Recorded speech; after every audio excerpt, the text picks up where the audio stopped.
Howdy, it's Harvey Half Price, here to help you enhance your space without the extra cost. Before you install your new timber look blinds, you'll need these 4 things. Ready?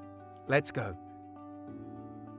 Decide where to position the blind and mark your drill hole points. Then, take the bracket and screw it to the top edge of the recess. You will have 2 end brackets, which should be positioned at the end of the head box. You may also be provided with middle support brackets depending on the width of the blind.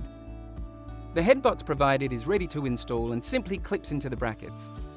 After clipping in the head box, take the timber pelmet and clip it onto the front of the head box. To meet international child safety standards, you'll also be provided with clear plastic cleats.